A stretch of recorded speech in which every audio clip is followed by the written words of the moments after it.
This is a relay project. Real Talk starts right now. Here's Ryan Jesperson.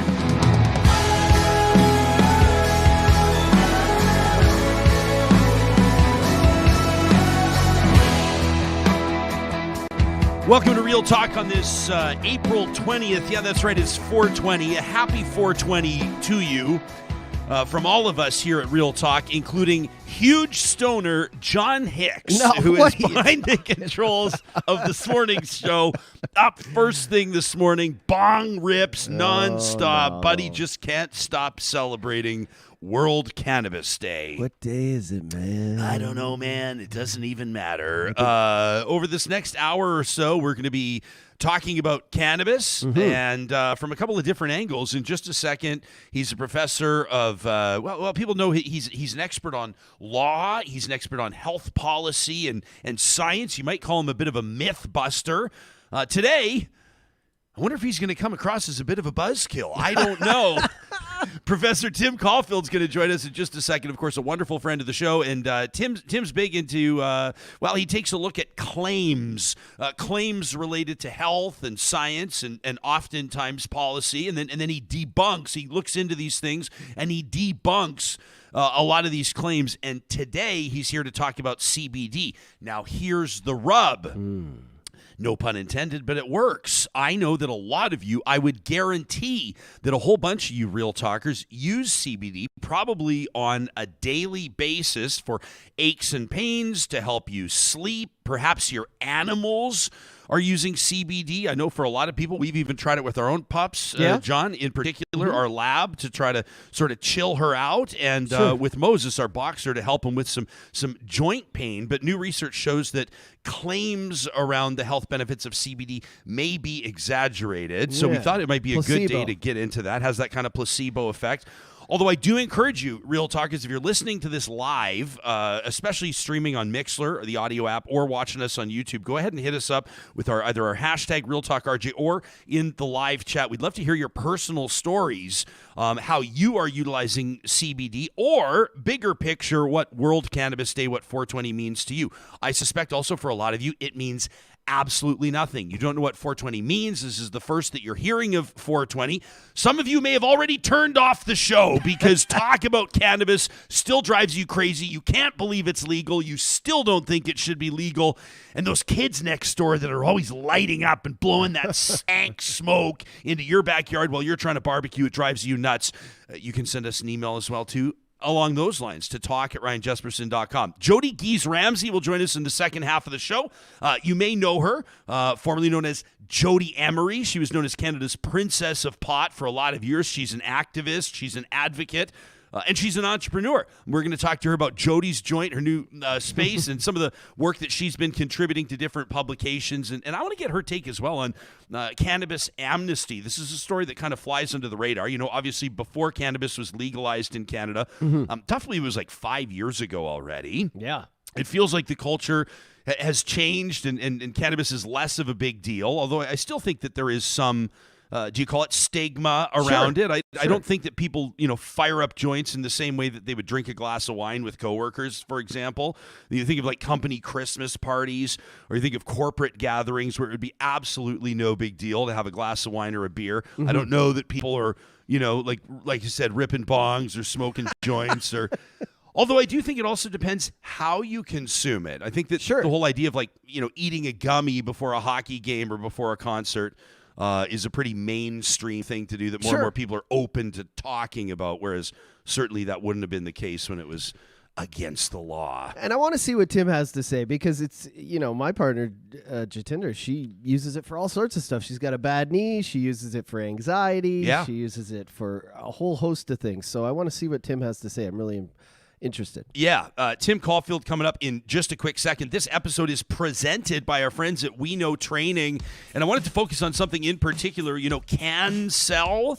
CanCell is Ontario's sole provider of retail cannabis training for thousands of bud tenders in the province. These are the folks, these are the professionals that help you out at the legally owned and operating retail locations for cannabis in Ontario, We Know Training is working with CanCell to provide standard and expert level certifications to empower retail frontliners to promote safe and responsible cannabis consumption.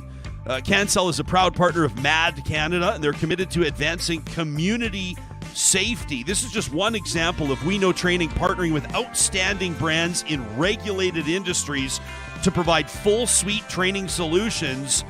If that sounds like it might be a fit for your organization, your nonprofit, your agency, you can learn more about what we're talking about at weknowtraining.ca.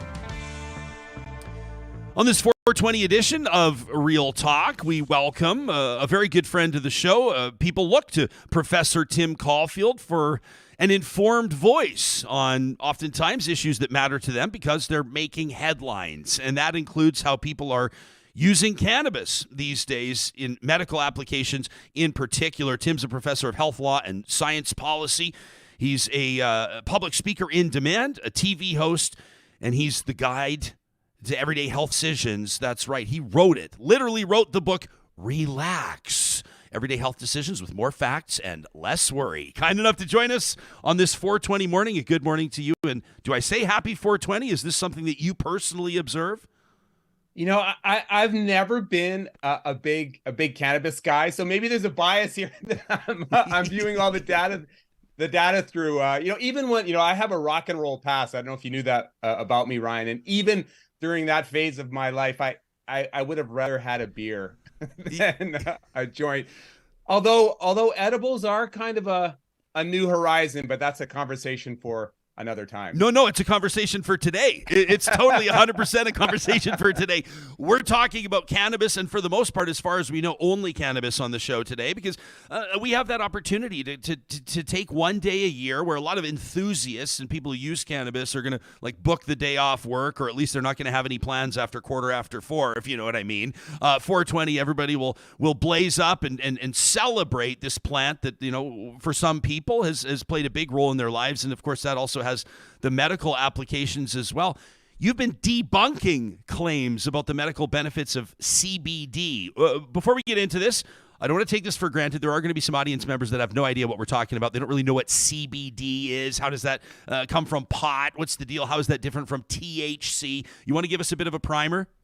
Yeah, real quick. CBD is the non-psychoactive component of cannabis. And so when we think of cannabis, it's the THC that gives you the high.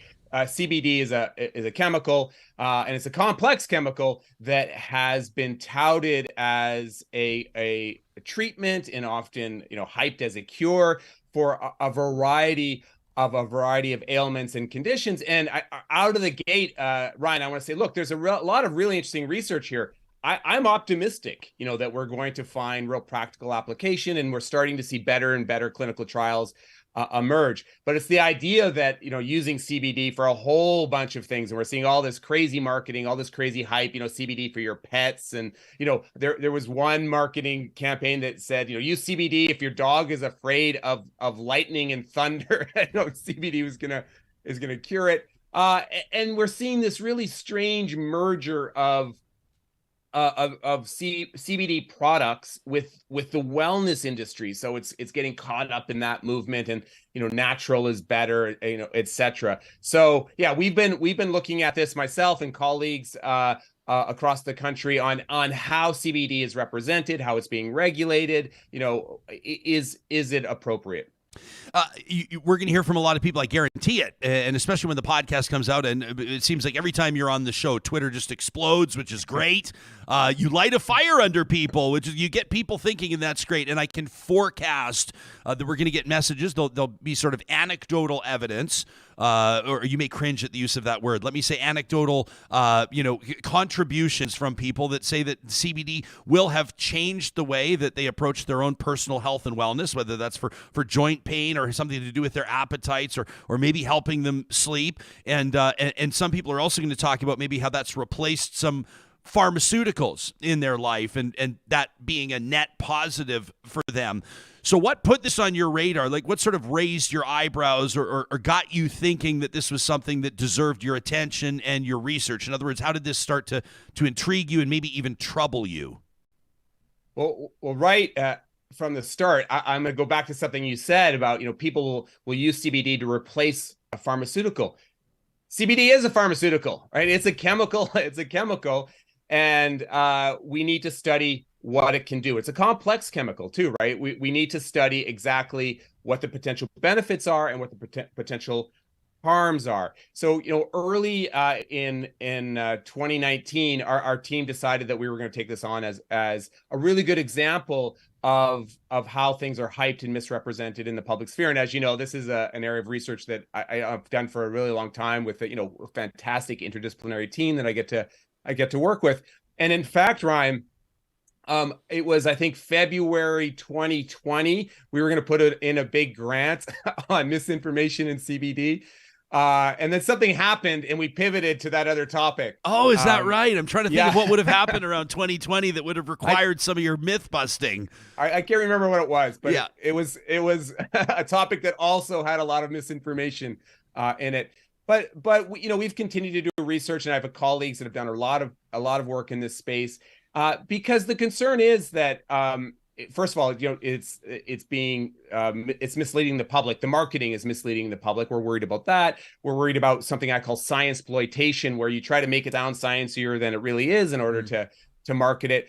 And the other really important thing to note that is the hype can hurt the good research, right? It can hurt the public, how the public actually perceives the good stuff that's coming out. And again, I want to emphasize, I am not anti-cannabis. I am not anti-CBD. I'm pro-good science and pro-good representations of what the science actually says. Yeah, we were having some fun right before you came on, wondering if this was going to be a bit of a buzzkill, having Caulfield on 420 to talk about how CBD I'm always a buzzkill every day. But a professional buzzkill is kind of a cool way to describe what you do, but I know that you want people to have all the facts. So take us into the research. Like, how did you approach this, and what have you determined a short ways into this? Obviously, this is something probably trend-wise that you'll be keeping an eye on as time progresses. Yeah, for sure. And I want to highlight some of the other research that's been done in this space that I think is worth recognizing. It's not a really well-regulated area. Yes, Health Canada is doing more in this space, and I think regulators around the world are also trying to wrap their arms around what's going on in the market, but it's not super well regulated. When CBD is being marketed to the public as a natural health product, you're not supposed to see these really bold health claims associated with it. But research by my colleagues at Simon Fraser University, they have found that they looked at thousands of products and found that often there are health claims made that aren't supported by the evidence. So that's number one. Watch those health claims. Are they really supported by the evidence? The other really important thing is a lot of these products are contaminated. So you're going to the store, you're buying some CBD. Does it actually have CBD in it? I don't know. Is it contaminated with other kinds of substances? There was a study from the United States that found that, for example, a lot of CBD products had lead in them. So contamination is a problem. Of course, that goes to regulation also. And one of the things that we looked at is how CBD is often represented as being curative of serious stuff like cancer. So we did a study again with colleagues at Simon Fraser University, where we looked at people crowdfunding for CBD products, to treat cancer, right? And that's really problematic when people are turning to this for serious things. Look, really interesting research emerging, especially I think in the mental health space. Some interesting research around anxiety. Most of the reviews say the evidence isn't there yet. And of course, you want to go to a mental health professional if these problems are serious. I'm I don't know if I want to say I'm an advocate for cannabis, but I'm somebody that uses cannabis. I'm an investor in a cannabis company, a private cannabis company, Joy Botanicals, that my brother is the master grower at. So I want to be upfront and open and honest about my personal conviction on all this.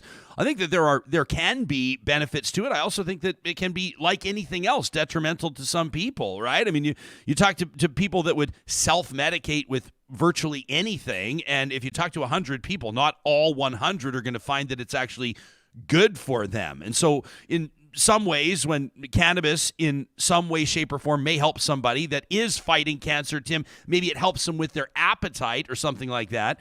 I think to go further and suggest that it's going to cure cancer would be wildly irresponsible. And I think the same application, again, this is a layperson's observation and opinion. Feel free to tear it apart. But when you're talking about mental health, cannabis may help somebody relax. And if we're being open and honest about it, it could also create mental health issues for some people. And I think that if we're going to have a conversation on the pros side, we need to have open and honest conversations on the cons side as well. You're right about that. And again, we should be careful not to confuse cannabis, with THC in it, which is often used more for the appetite suppression and nausea, and CBD also used in those spaces. But we've got to be careful not to confuse those. But you're right. If a substance is going to have biological benefits, it often almost always also can have biological harms. And this goes back to the comment I made earlier. It is a pharmaceutical. And we're seeing the same thing emerge around psychedelics. Again, really exciting research happening with psychedelics, very much in the mental health space. But we've got to figure out what the benefits are, what are the harms, and also, Ryan, what are the limitations? For example, perhaps the benefit's going to be short term, right? It's not going to be a long-term treatment that people can use. What's the dosage that is optimal? If you take too much, is it harmful? If you take too little, do you not get the benefit? Et cetera, et cetera. So this is a pharmaceutical that we need to study, a biologically active agent that we need to study and get a true understanding of how it works. Our team, as you know, is really interested in how this is represented in the public sphere, and you really do get a lot of absurd stuff. I have movie stars, putting CBD oil on their feet so they don't get blisters when they go, walk the red carpet and things like that, where it really just creates a lot of confusion around what CBD can really do and what it can't do. It's not a miracle cure. If I could get into a time machine and going forward, if we had, robust evidence, if I had to predict, we're going to see narrow areas where there's clear benefit, where the efficacy has been shown by good clinical trials. And then we're going to see, great swaths of areas where it has no benefits, because that's always the way it turns out. It's always the way it turns out. There are no miracle drugs other than coffee. Yeah, here's to that. But people are also going to listen to this and say, yeah, but who cares? Like, who cares if the CBD cream doesn't actually prevent blisters on the feet of the people wearing, their fluvogs on the red carpet? Who cares? It's a different story when somebody goes off chemotherapy, or when somebody goes off their, the prescription related to mental health care or what have you, assuming that CBD is going to fill the void. The stakes are different, right? The stakes are different. And, I study this area, so perhaps I'm hypersensitive to it. I admit that up front. I don't like misrepresentations of health products that have potential the red carpet comment that matters, right? Because it's something that we've called implicit hype, where you have sports media or entertainment media making a definitive statement about benefit when the evidence isn't there to support it. Because if it works for Melissa McCarthy's blisters on the red carpet, maybe it really does work for this other thing, and I'm not going to use evidence-based approaches. I'm going to go with CBD. And again, go back to that comment I made earlier. This could be misleading on in a bunch of ways, right? Does the evidence really support the claim? Is the product contaminated? Is there even CBD in the product that you're buying? On and on and on, right? So all of those things matter, I think, to the general public. But then when you're talking about cancer treatment, et cetera, that's, the stakes are really high, and we need, I think, more robust action there for sure. Let me zoom out here for a second. I want to just talk about sort of cannabis generally speaking, okay? So I'm not talking about the lotions and potions, as we call them, with CBD for joint pain or arthritis management or anything like that. I'm just talking about the entire industry. So flour itself that you can grind and smoke, or they have the extracts. Obviously, you have sort of oil extracts. People can vape them. You have the gummies, etc. And at that time, just before legalization and in the early days of legalization, you had a lot of, Tim, what they were calling the gray market, which is, it's not the gray market at all. It is the black market. It was illegal services, and a lot of them are still operating, but you can basically go online. It's a little bit cheaper than in the retail stores, and you can order an ounce, and they'll ship it right to your door. And it operates sort of under the eye of the law, but it doesn't appear to be, these places don't appear to be shut down. And people that were advocates for legal, regulated cannabis see this and continue to see this as a real problem for the industry. Number one, because it's a disruptor, and they're not operating under the same rules, and so it's an unfair advantage for the so-called gray market, but also because, like you said, the products were not regulated. So if you look at an extract, like, sort of like a screw on top to a vape pen, and you go, well, what's in there? We don't know how it's made, under whose supervision, we don't know. And it's something you're putting into your lungs, and it's something you should consider. You talk to professional growers, cannabis growers that are certified and regulated by and inspected by Health Canada, and they will point out that if you don't know where your cannabis is being grown or by whom or where, they could be using chemicals for pest control, or they could be using certain fertilizers, or right? And it goes on. And this is something that people want to pay attention to. Advocates and entrepreneurs in the industry want more attention on this because they're adhering to the rules. And I know that a lot of them, I can certainly speak for my brother in this context, they take great pride in what they're doing. And the regulatory oversight, the facilities are unbelievable. You think it's like cancer research centers in a lot of contexts. So you talk about contaminated CBD products. If we're talking about legally sold products in regulated or legally operating retail locations, that should not be the case. So where are you finding this? What can people keep an eye out for? What sort of certification should people be looking for on packaging? Like that's a kind of a bold claim, and it's a big deal to a lot of people. I'm sure it will be. Well, that claim about contamination is in fact not unusual in the supplement world, in the wellness space. Lots of research, many studies have shown that supplements are often contaminated because natural health products just aren't regulated to the same level as pharmaceuticals, right? So you have that just reality more broadly. And you're also right about licensing. So I haven't seen studies that have differentiated, and that would be a good study, and maybe we should put in that grant now.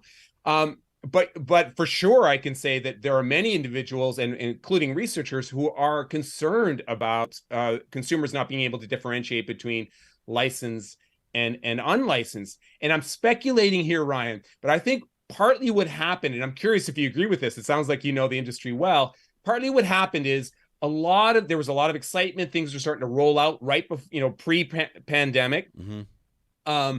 And then the pandemic hit, and we had all that, that buzz and excitement. And the pandemic became the focal point of regulators, of the government more generally. And so we're left with this kind of really messy market space where we have all of these products out there that are confusing the general public. Do you think that's fair speculation? Yeah, I think that to be honest with you, the entire industry is a total mess right now, and it's sort of sorting itself out. And I know that in a free market, I don't want to compare it to other markets, but some of these things will sort themselves out. And so you're seeing, like on the retail side, a lot of the ma and pa shops closing. You're seeing sort of, I think, fewer and fewer big retail brands. In other words, maybe 2 or 3 years from now, there will just be 3 or 4 different stores, sort of like a Max and a Circle K and a 7-Eleven, as opposed to like Linda's Cannabis, emporium. And then I think that, on the tax side as well, on the regulatory side, I think that a lot of licensed operators, like LPs, grow ops, if you want to call it that, licensed by Health Canada, I think you're seeing fewer and fewer.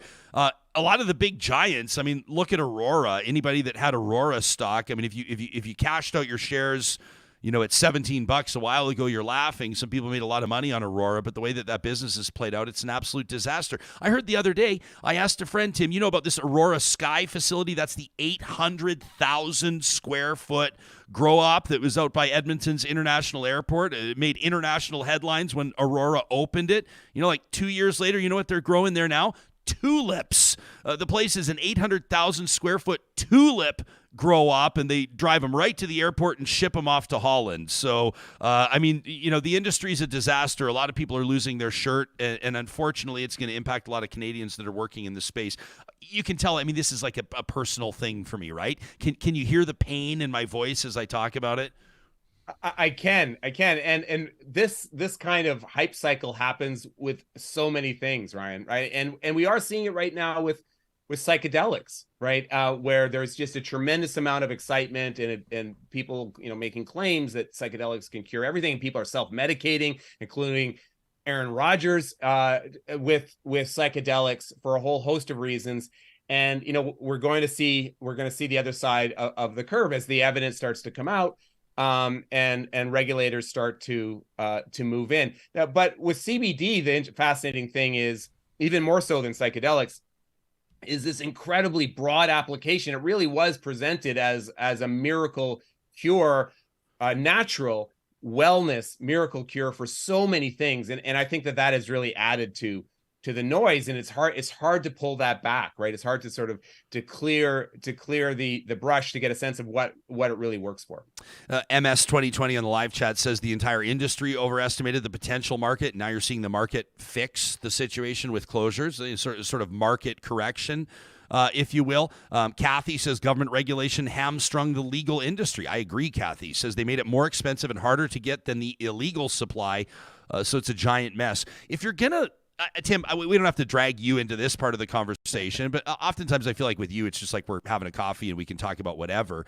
But if you're going to if you're going to legalize, decriminalize, if you're going to legalize and regulate something, you also have to hammer down on the illegal market, or it doesn't make any sense, right? Like you can run an illegal, unlicensed grow up for way cheaper than running a regulated, regularly inspected grow up. That's obvious. And unless you're going to crack down on the black market, it doesn't really make any sense for people to invest heavily into the legal market. And it doesn't make any sense, if you're using your thinking cap, to suggest that people en masse are going to flock to legal options when they can pay half the price for the stuff they've been smoking for the last 30 years. Of course they're not going to.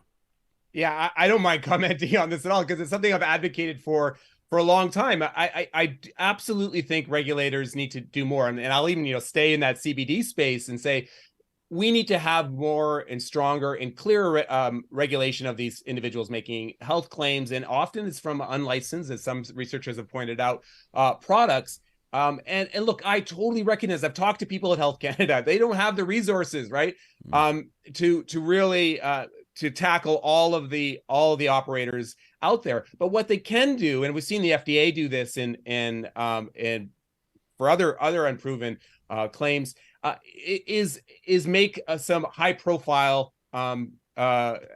take some high profile actions, right? And then make it clear this is what happens if you're making these claims. And I think this goes more broadly for sure for unlicensed regulators, but there is absolutely a resource issue that you're seeing from the regulators. And the other thing, and again, I'm speculating here, is there was this, part of the legalization was part of a sort of a cultural movement, let the man leave cannabis alone.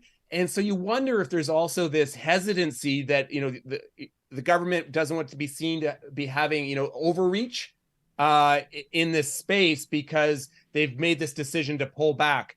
Again, speculating there, but I wouldn't be surprised if that's part of the equation, if that made sense. Yeah. Before we go, I know you've got a day ahead of you, and Jodie Giesz-Ramsay is going to join us in just a second here. I want to ask you about two things. One of them has to do with COVID, by the way. I just want to get up to speed on some other work that you're doing. Has nothing to do with 420, I don't think, but maybe it does. But you talked about psychedelics, and people are going to hear more and more about psilocybins, and basically what we're talking about is kind of like mushrooms, to cut to the chase, magic mushrooms, in different ways, shapes, and forms. People are ingesting it for different reasons, including microdosing, small amounts. You're not getting all whacked out and seeing like sort of, like Alice in Wonderland type stuff, but people are using it to impact how their brain operates through the day, or how they're processing trauma, or different reasons. And Alberta I'm sure this was on your radar recently. This kind of flew under the radar. Alberta became the first jurisdiction, as I understand it, in the world to allow some counselors and psychotherapists and psychologists, psychiatrists to actually prescribe psilocybins or psychedelics as part of mental health care. Are you keeping an eye on this? And what are a couple of things relatively early in this journey that you think Real Talkers should be focusing on, questions we should be asking? What's front of mind for you when it comes to so-called magic mushrooms? Yeah, so this is something we're following. In fact, I'm part of a research team from Baylor Medical College. Dear friend of mine, Amy McGuire, is heading it up, and we're just starting. But this is something that we're following, and it really maps on everything that we just said. Watch those overclaims, watch the hype, and I think it even goes more so with psychedelics, because this is a powerful pharmaceutical. So we have to make sure that it's being studied in good clinical trials. That the dose and the product is appropriate. And by the way, there are regulatory challenges for doing this well. As you highlighted in your point about what's happening here in Alberta. So you need that good clinical data, especially for something that is powerful as a psychedelic. You don't want to go out there and self-medicate like Aaron Rodgers. You want to make sure you're dealing with healthcare professionals. Before we go, if you're just tuning in, we're talking to Professor Tim Caulfield. You've got a piece out this week in the Canadian Medical Association Journal. We'll punch it into the live chat, the link, and of course it'll be in the show notes on the podcast and YouTube as well, cmaj.ca. COVID-19 lockdown revisionism. What's the gist of this? Well, if you ever want to write something that's just like cue the hate mailers, that's not a bad title. Yeah, you can take on either defunding the CBC or this. Yeah. So look, again, right out of the gate, we absolutely have to revisit how the pandemic was handled. We have to do good research to get a sense of what worked and what didn't work. Can we have more targeted public health measures, et cetera, et cetera? This piece is about, a concerning trend that's happening really around the world. I think mostly in the United States, but we're starting to see more of it here in Canada, especially in Alberta, where we're recasting what happened during the pandemic, in a way that our recent past, Ryan, this just happened, as if the pandemic wasn't so bad, as if misinformation didn't really do a lot of harm, as if none of the public health measures worked, as if the vaccines were unnecessary and weren't beneficial. The vaccine saved millions and millions and millions of lives, and millions of people died from COVID. And it's almost like we're forgetting that, and we're recasting what happened in order to fit a particular ideological agenda. You're seeing this very much for example, from DeSantis in the United States, but you're starting to see it here in Canada, and I don't need to name names. So all we do in this piece is actually a very modest conclusion. We just want to make sure that the representations of what happened in the pandemic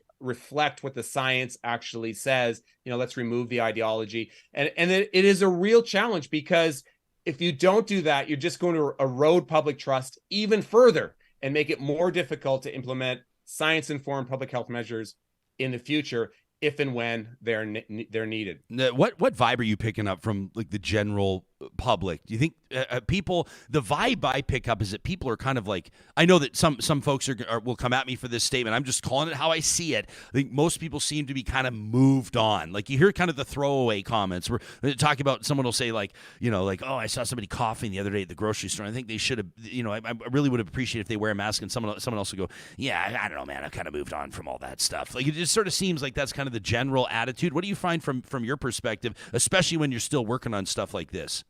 Yeah, we're still working on it. We still have, lots of interesting studies coming out in this space. But yeah, I think the evidence backs up exactly what you said. There've been, studies that have shown that there is for sure a deep COVID fatigue, and I get it. I've got COVID fatigue. I'll tell you for sure. I wish it was behind, totally behind me. But I think the concern is more how much this rhetoric is going to hurt perceptions of institutions and public health experts in the future, right?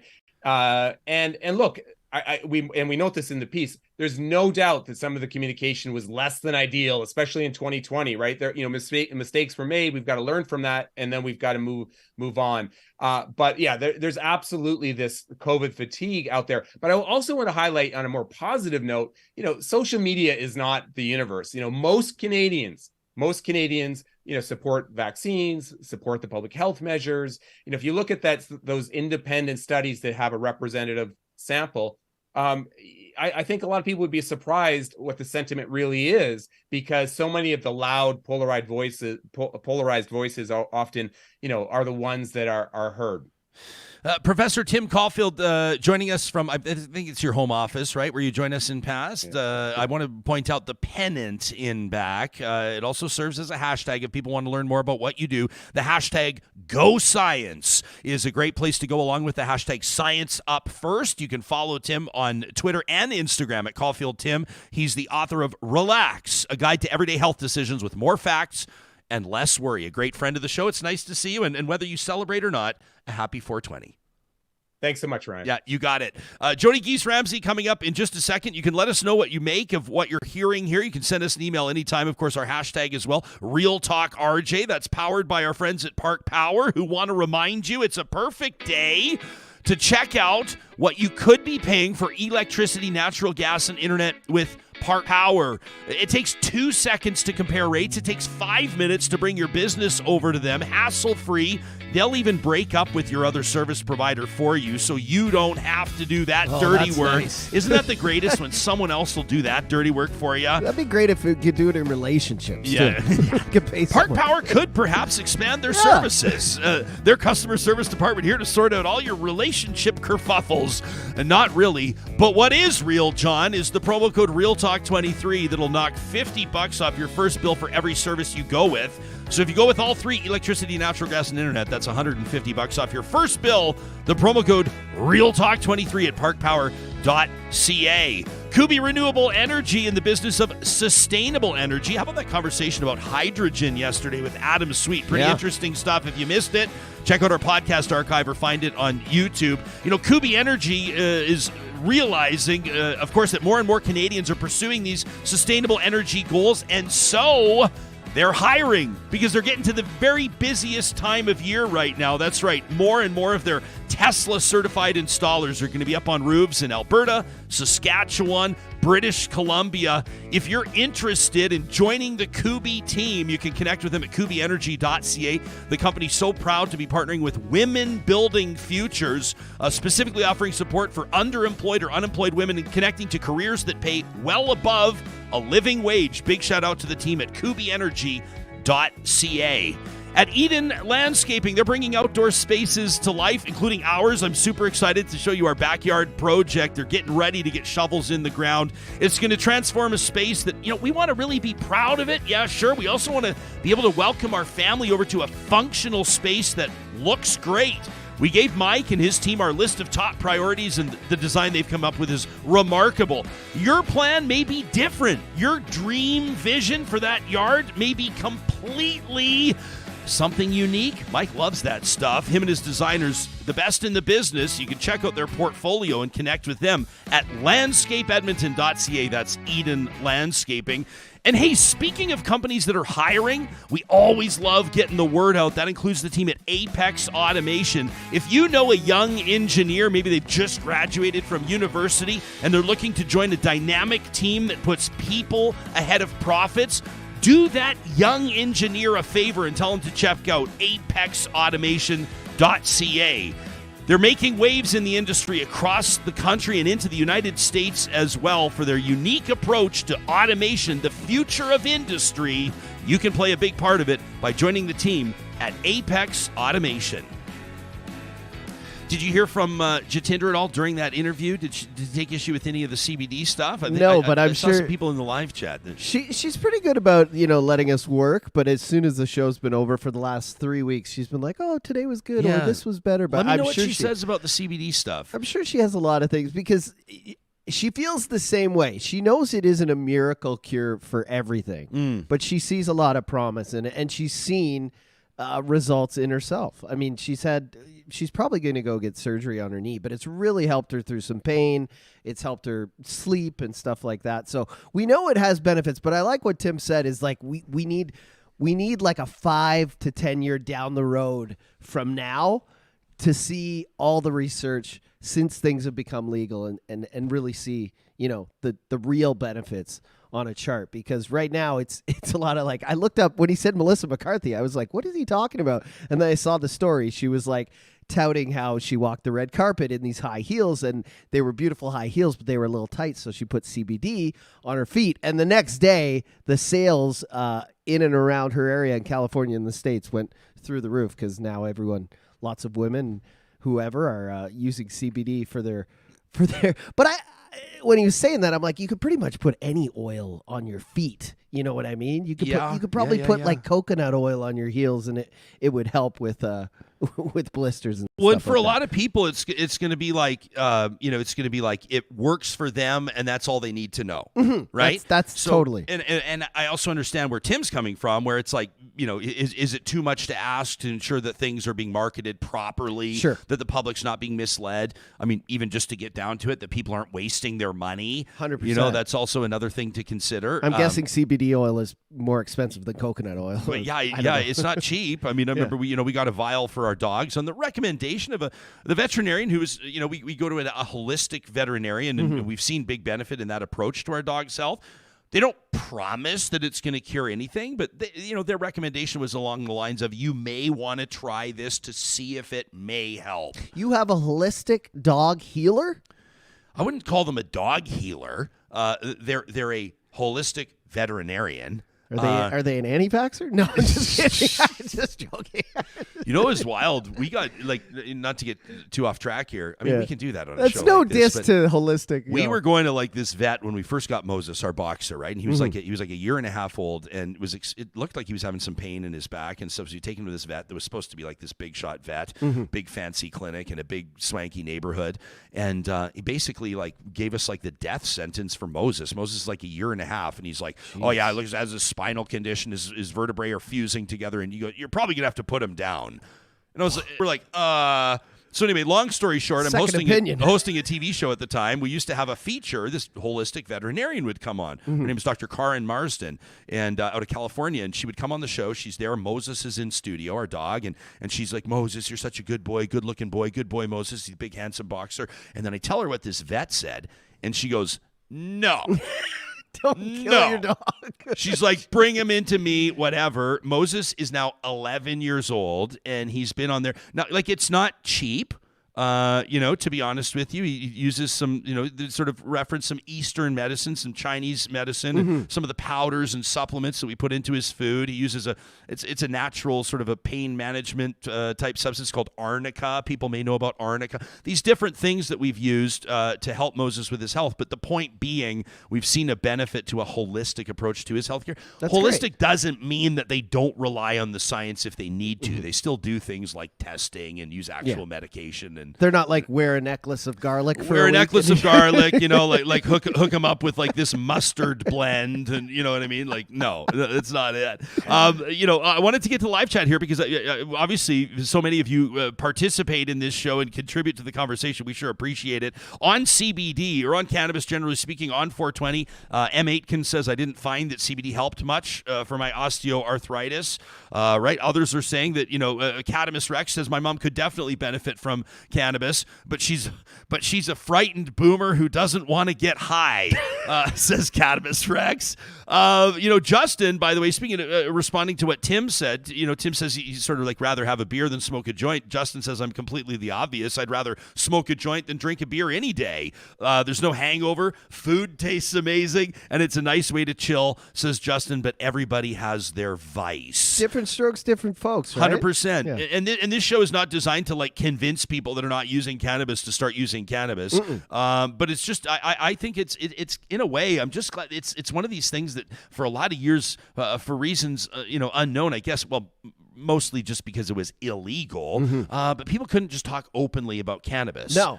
And now you find more and more people being like, how was the concert? Good. We had a couple gummies and it was like blew my mind. Yeah. You know what I mean? And it's different for people. Like my wife uses cannabis to relax and get to sleep, Whereas I would rather, have a drink or have a couple beers or whatever. And we all have our vices. But we do still have these arguments where, like, she thinks like cannabis is better for you. And I'm like, well, maybe. But, like, if you're smoking cannabis, there's got to be some health deterioration there, like when you're inhaling smoke or whatever. But we still get into those debates. But yeah, different strokes, different folks. Yeah. People are talking about using CBD for vertigo, for anxiety. Others are saying that, you don't like the body stone kind of a feeling. It makes you feel paranoid. Some of you are talking about different strains of weed. I mean, it's a good conversation here. Erica making the point says, if you say I'm going to conduct a study in order to debunk and de-hype CBD, then haven't you already decided what your outcome is going to be before you even start? Which is a fair question. If Tim was here to answer that, I would he would probably say, well, we didn't go in to debunk it or to de-hype it, but maybe to determine whether or not it needs to be debunked or de-hyped. I don't know. Obviously, you can follow Tim. I recommend that you do. His work does prove to be very polarizing. When he tags us in tweets, a lot of times these things really get traction. Some folks have no appetite for what he's doing, and others sort of see it as a great service. You didn't ask him whether he was a user. Yeah, I wanted to. Yeah, I asked him right out of the gates. Maybe I missed it. Yeah, no, it's like my lead question. And he is? What, were you stoned the whole time? No, I was trying to pay attention to something. You're like, no, I was flying the plane, Do asshole. you want a window into what happened? Yeah. My MacBook died, and I had to run to my backpack. I took the headphones off and I basically asked him. I know where our next guest stands on this because, for years she was known as Canada's princess of pot, so to speak. She's one of the most famous Canadians in the context of cannabis. She's an entrepreneur. She's an advocate. She's an activist, and we're thrilled to welcome her to Real Talk, formerly known as Jodie Emery. Jodie Giesz-Ramsay, a very happy 420 to you, my friend. It's nice to see you. Hey, thank you so much, and I appreciate being invited on the show. Yeah. So how does your 420 start? You wake up, you brew a coffee, you smoke a joint, and then get on with your day? Is it just another day, or is it something special? Well, I've got the coffee here. I do have a pre-roll if I need it. I woke up pretty early this morning, actually. Maybe force of habit from years past. But it's an interesting day. 420 is somewhat bittersweet, I'd say. It's a time to reflect on how far we've come. There have certainly been a lot of positive developments over the decades of many, many people working so hard politically with respect to media and education. It's an interesting day. We organized the 420 annual event for many, many years. It went for over 25 years here in Vancouver, but 2019 was the last year. Obvious COVID reasons, a lot of things got pushed aside for a while there. But even now, I don't know if I'm really too celebratory. I feel a bit of a sadness, because it's interesting how language can be changed. And people, it's hard to talk about certain things when words have different meanings. In this case, the word being legal or legalization. I hate to sound like a broken record, but for many, many years, I was warning everyone about how the government was setting up a new Cannabis Act regime, new laws, harsher laws, more punishments, more enforcement. And it's been quite a struggle for a long time to see the actual cannabis community and culture being slowly eradicated and replaced by a very big corporate government, somewhat monopoly model across Canada. So the struggle continues. In many ways, you could just play an interview from me 5 years ago, and a lot of the stuff is the same. In other areas, maybe there are some positive changes, but one example of the old ways still being with us is that I applied for a manager license for a cannabis store to be able to manage a store in Ontario. I applied in 2020. It took a few years, and even though my co-accused from the cannabis culture dispensary enterprise we ran, they got licensed, but I was officially refused last summer by the AGCO. So I appealed that, and earlier this year we had a 2-day hearing, and I won, and the government was ordered to give me a cannabis manager's license, but that has been appealed. So it was very strange. Why do you because we think had it is, Jodie? Is there like somebody has an axe to grind with you? I think, yeah, I think, yes, the government, on the one hand, they don't want to admit that people like me were right, and that a lot of the things we devoted our lives to were very meaningful, but the government wants to downplay that. It was strange. It was kind of like legalizing gay marriage, but not letting the gay marriage activists get married. You know, it's a strange sort of, yeah, it seems a bit punitive. It seems like if you continue to criticize places that need criticism, such as the lack of medical storefronts and access, excessive taxation, the lack of consumption lounges and advertising and promotion. There are so many things that need to be addressed and fixed. But part of the evidence used against me in the rejection of my license was a video clip of me encouraging people to engage with the federal government's Cannabis Act review. So even in the hearing, they played this whole video of me just encouraging people to take part politically, as we're meant to in a democracy, as the government invited people to do for this review. And yet that was being used as criticism. So from what I've heard from a lot of people who got legal, once you get in that door and the government gives you a license, you better shut your mouth and just pay your taxes and take home whatever piddly amount you can from the little weed store you might be running, if you're so lucky to get a chance to do that. But yeah, it's pretty disappointing. A lot of things feel like this the way they were 10 years ago. But in other ways, it's sad. A lot of people have moved on, literally. They've left the cannabis scene and they've gone to do something more rewarding. A lot of people have died and passed away, medical cannabis patients, a lot of people who have lost access, not just to the medicine that helped them, but to the community that made life worth living. Again, to bring up another movement, I remember reading an interview from Toronto many years ago about the Gay Pride Parade and celebration. And they interviewed a bunch of really old activists who were like, well, we don't mind seeing rainbows everywhere, being able to walk down the street with your loved one and hold their hand without judgment. Like, that's all great. But we kind of miss the old days, the days of, you know, gathering with your community at events and celebrating your culture. Now it's just become kind of whitewashed, or, you know, in that case, rainbow washed. You know, they just see big corporations waving a flag, taking something that was a social political movement and turning it corporate. And I guess I feel that way about 420 as well. It's a double-sided coin. On the one hand, again, it's very nice to see the mainstreamization, I guess, of marijuana. Yeah. You know, people everywhere are more comfortable talking about it, using it. Average Joe and Jane Canadian, they can engage with cannabis in a way that they wouldn't have when it was a subculture and controversial. But on the flip side of that, people like myself and other advocates who worked so hard to make things better with respect to human rights and civil liberties and regulations, we have a lot of work to do. So most people today will say, well, why protest? It's legal. What do you have to complain about? Right. Well, there's certainly a lot. The fact that over 50 cops and politicians made millions and millions of dollars with stock market pot companies pumped up by the Liberal government. You know, you had Bill Blair and Trudeau saying these companies will be the legal companies. Everything else will remain illegal. And so many Canadians gave a lot of money to those companies, which, as we know now, looking at all the news, just a giant pot stock scam, shutting down the factories and the grow facilities, laying off thousands and thousands of good, hardworking Canadians. Meanwhile, the executives get to take tens of millions of dollars and go off to the next project. So I feel sad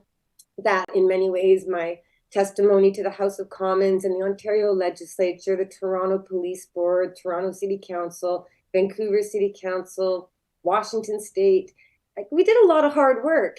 And in one way, we're being told, hey, you should shut up and celebrate. But on the other side, people are still being arrested and charged. There are activists organizing a 420 event here in Vancouver who run the Cannabis Substitution Project. They're in the downtown east side. They're saving people from hard drug overdoses and deaths with cannabis that's free or low cost, and high dose, which is all illegal under the legalization laws. So they're being charged and taken to court and facing jail time for simply providing cannabis medicine to people in need.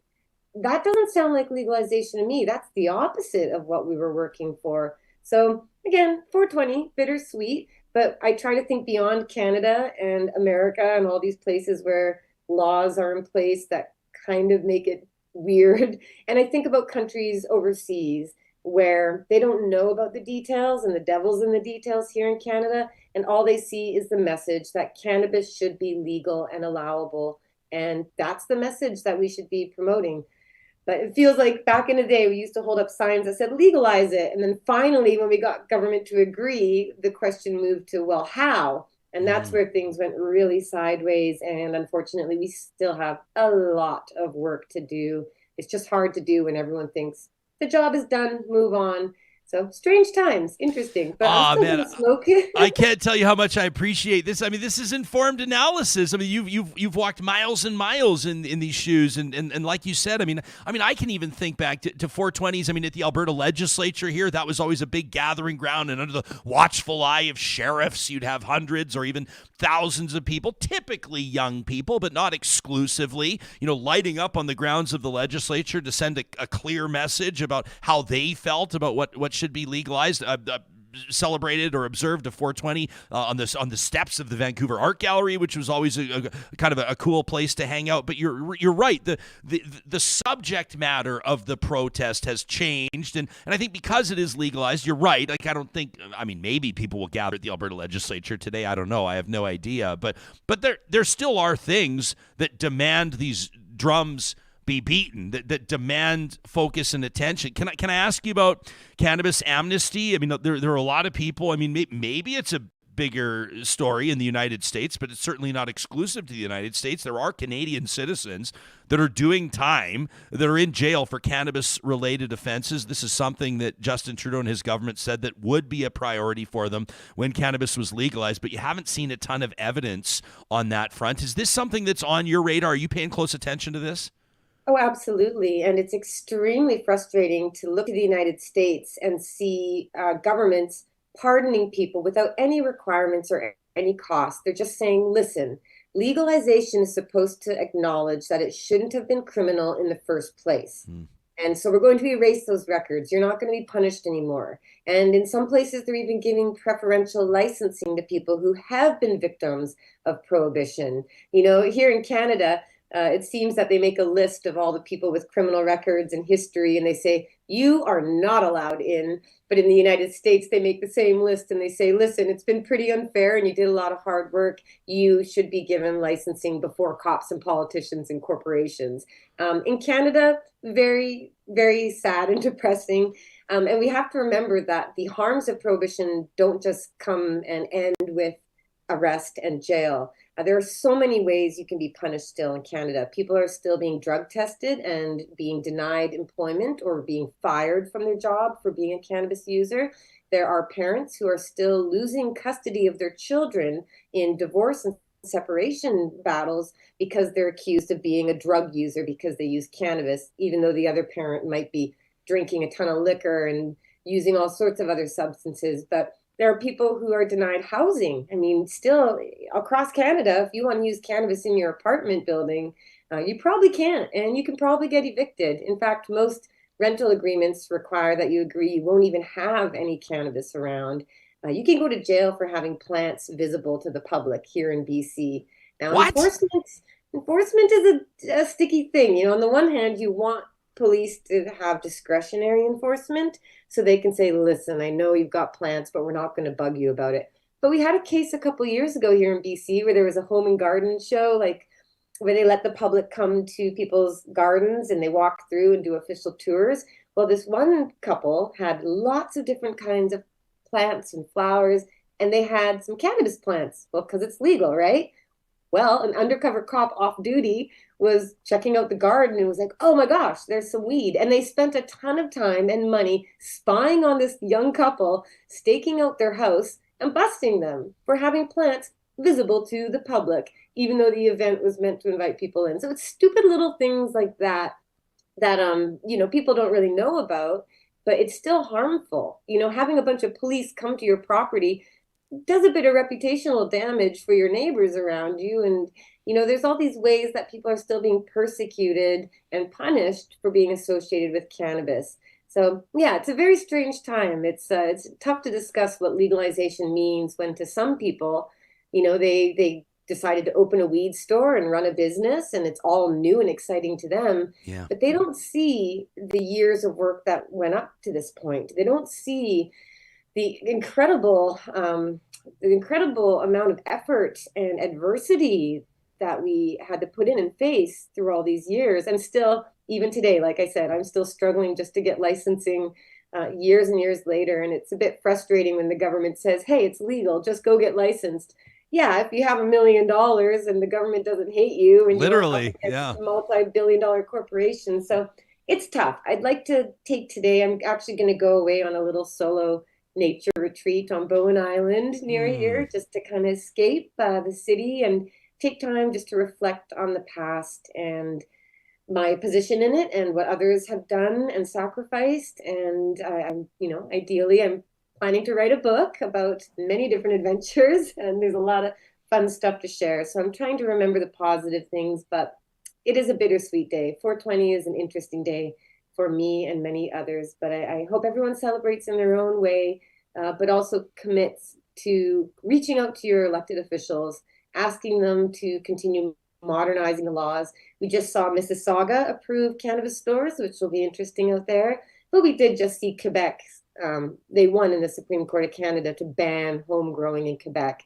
Manitoba is trying to appeal that too. So lots of work still to be done, and I intend on doing that. But I think, like I said, you could just rerun a bunch of my old interviews and speeches, and it's all still very relevant today. I think the best I can do is provide my own history and my own efforts as a model for others to follow. And that's what encourages me. I hear from people throughout the United States, even people who get elected into government positions, who say, I watched your speeches over 10 years ago and you inspired me and gave me a model to follow, and I'm making big changes here. Thank you. So that stuff matters.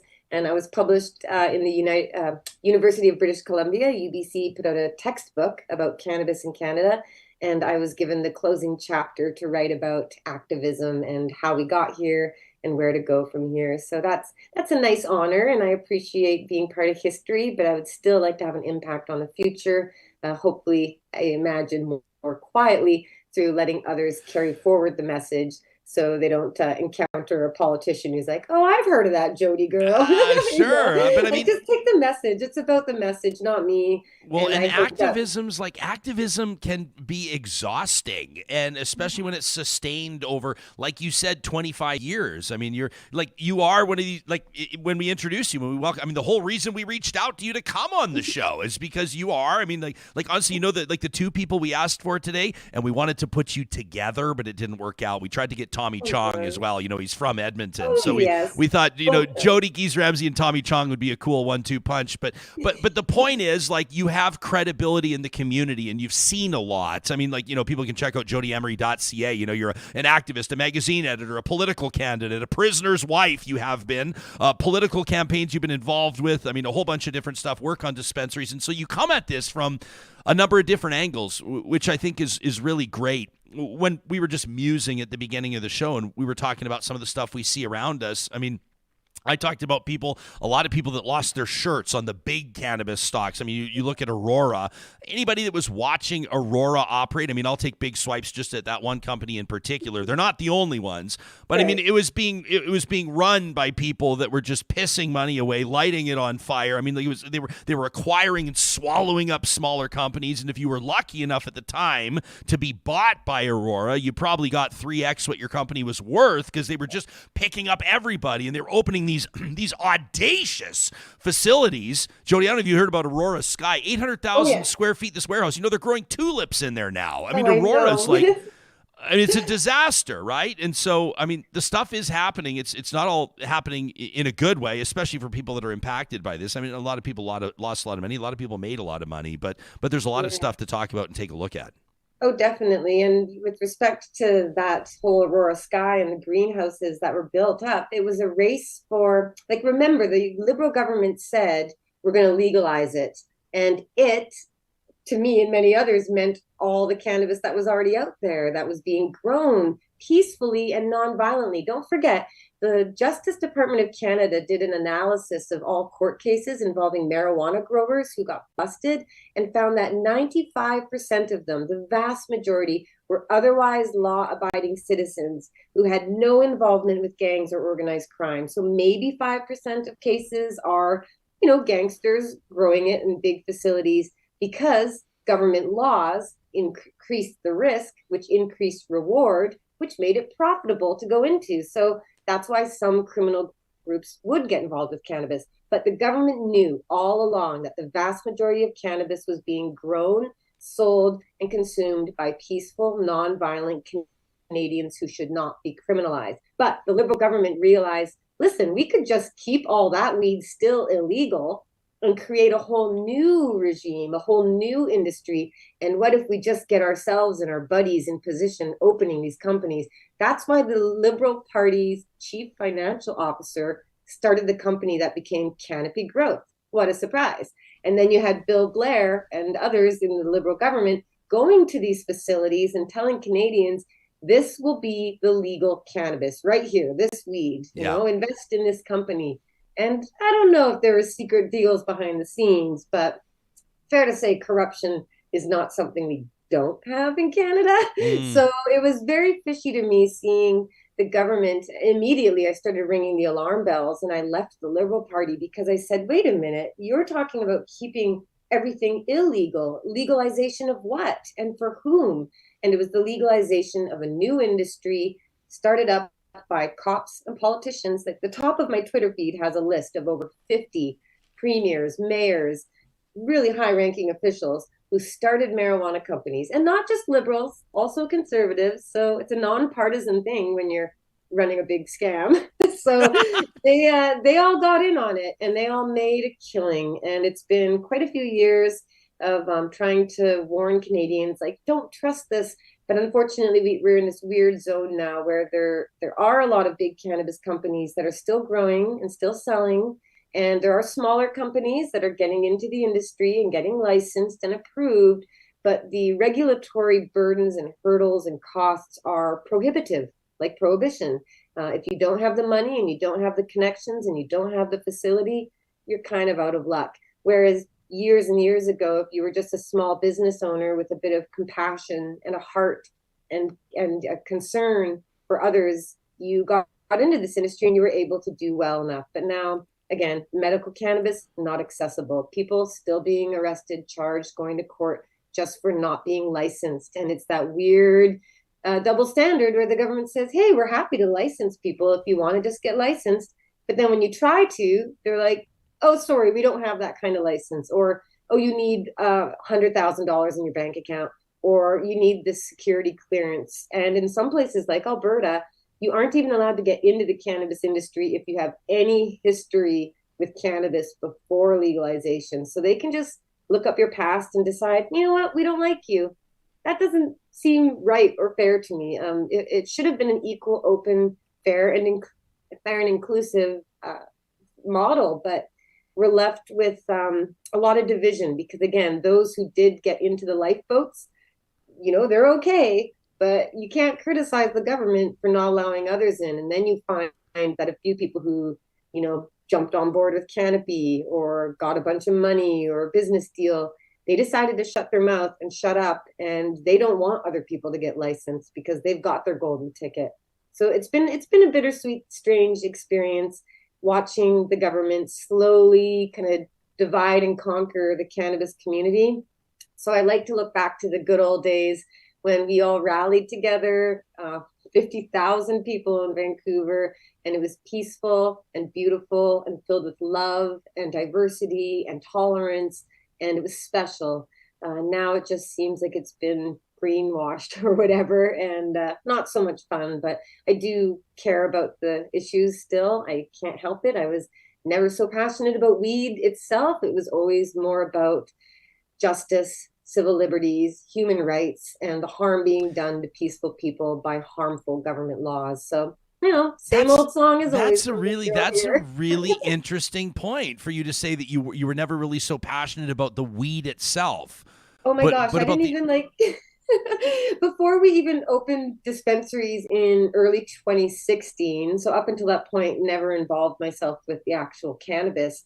But when we opened up the dispensaries to create a model of what adult use recreational stores should look like, that was the first time I ever saw a bunch of different flavors or strains. And I was like, oh, this is interesting. Oh, that smells different. And that one's neat.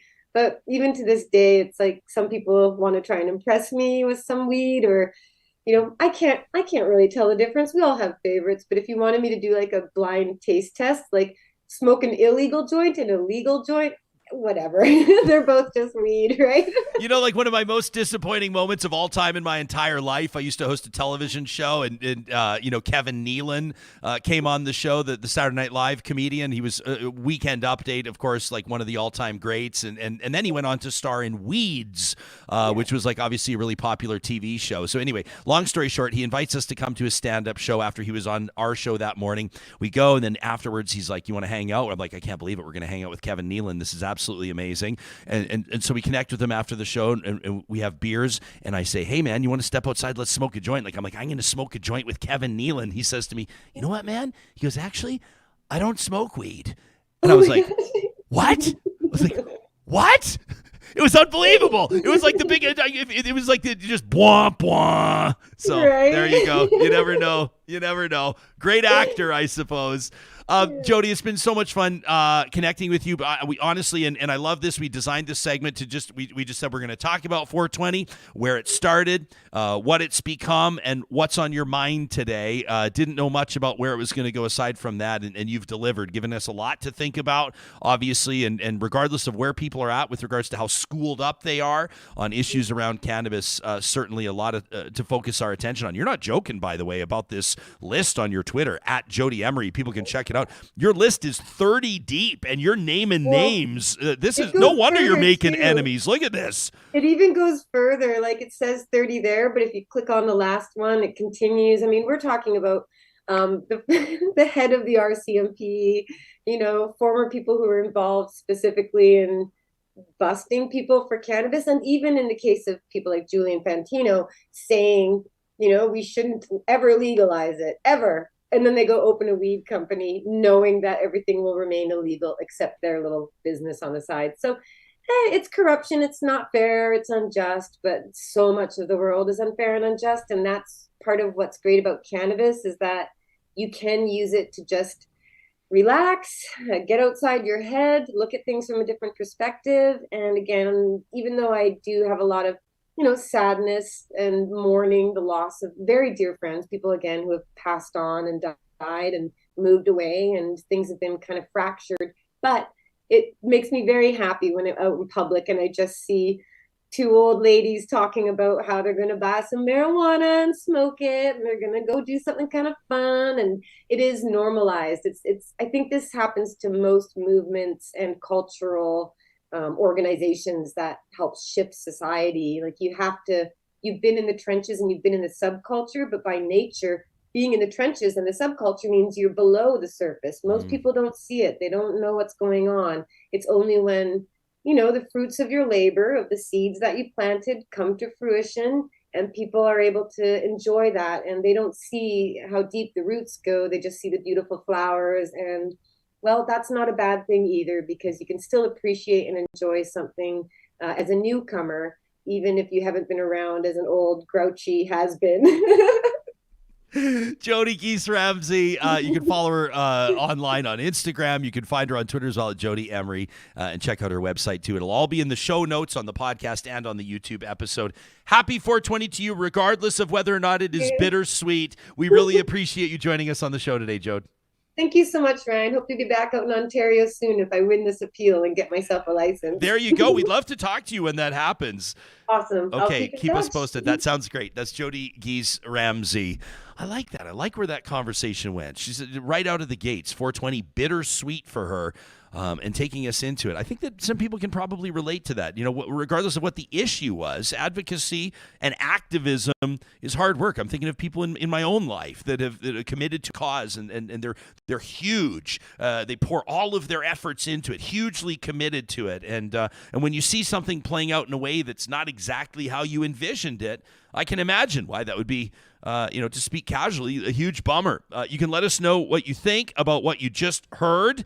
Talk at ryanjesperson.com is our email address. Cannabis says, well, who's her husband? Her husband was Mark Emery, who you'll remember was jailed in the United States for selling seeds, basically. You can Google that and get the background on that story.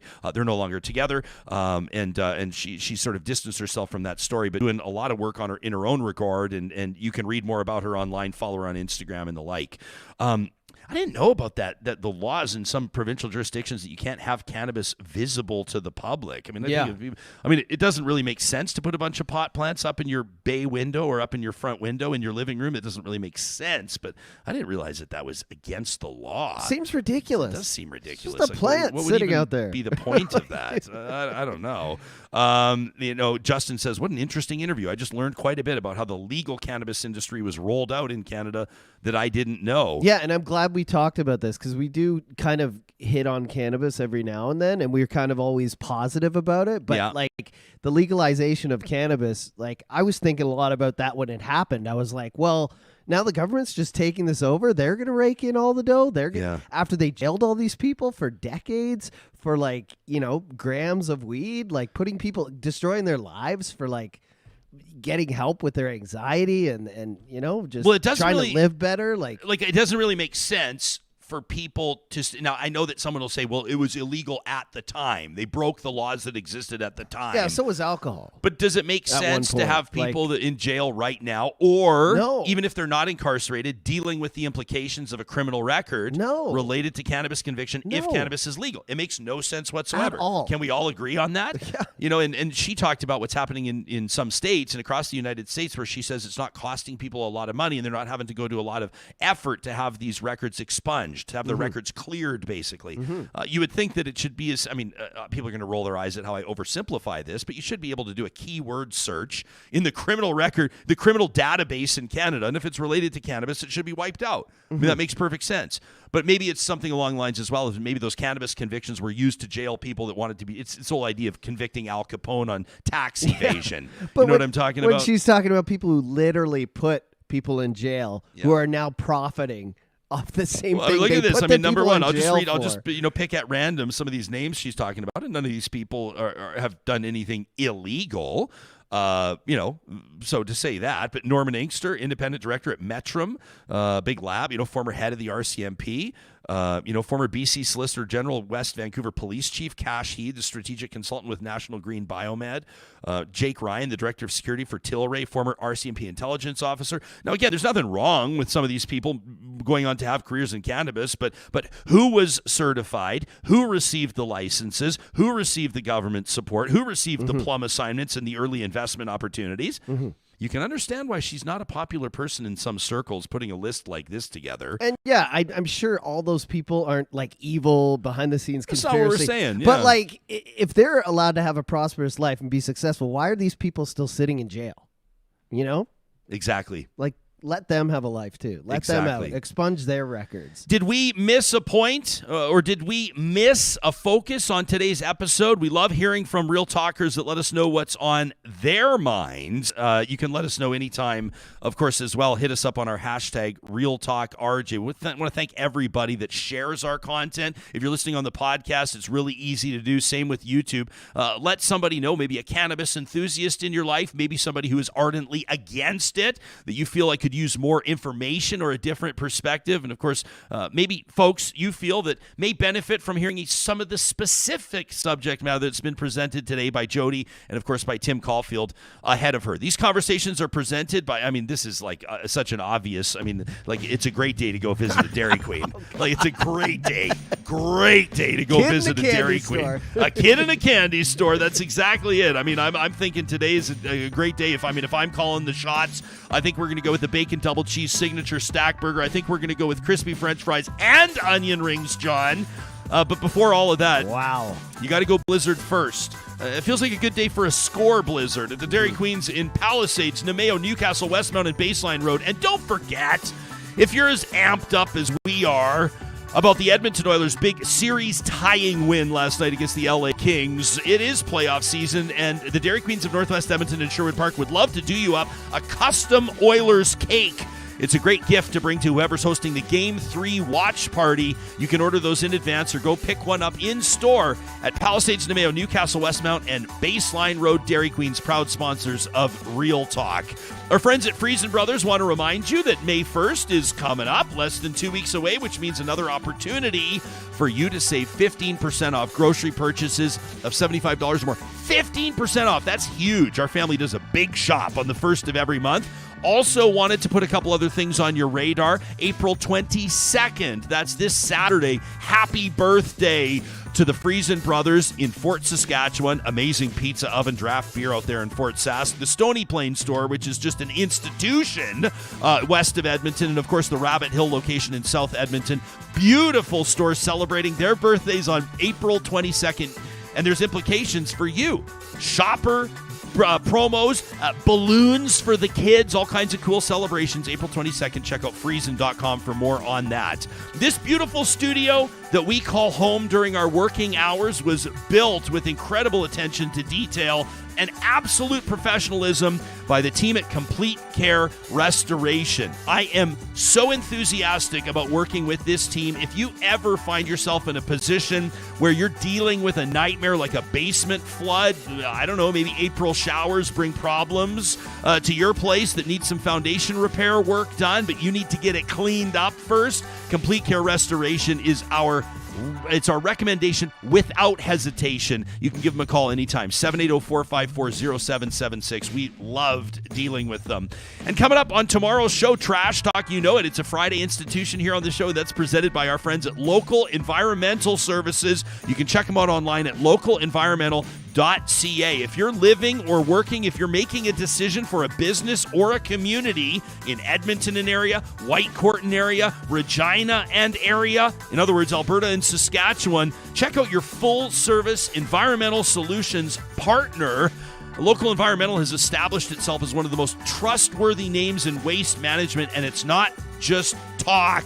You can check out how they back up that corporate culture, some of these core values that they have day in and day out at localenvironmental.ca.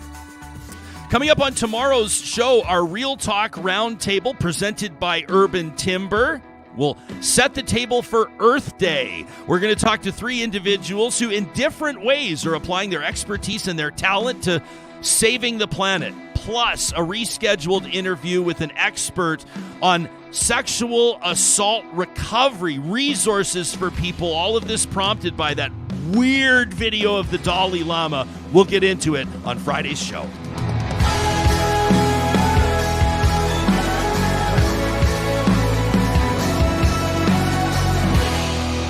Real Talk is hosted by Ryan Jesperson, executive producer Josh Dunford, technical producer John Hicks, general manager Katie Cook-Chivers, account coordinator Lawrence Derlego, human resources Lena Shepard, website design Mike Johnston, voiceover by me, Carrie Skelton. Real Talk's editorial board is Supriya Dwivedi, Ahmed Ali, Brandy Morin, Ann Castleman, Corey Hogan, Harmon Candola, Catherine O'Neill, and Chris Henderson. Member Emerita, Julie Rohr. Real Talk is recorded in Edmonton, Alberta on Treaty 6 territory, the traditional and ancestral territory of the Cree, Dene, Blackfoot, Saulteaux, and Nakota Sioux, home to the Métis settlements and the Métis Nation of Alberta.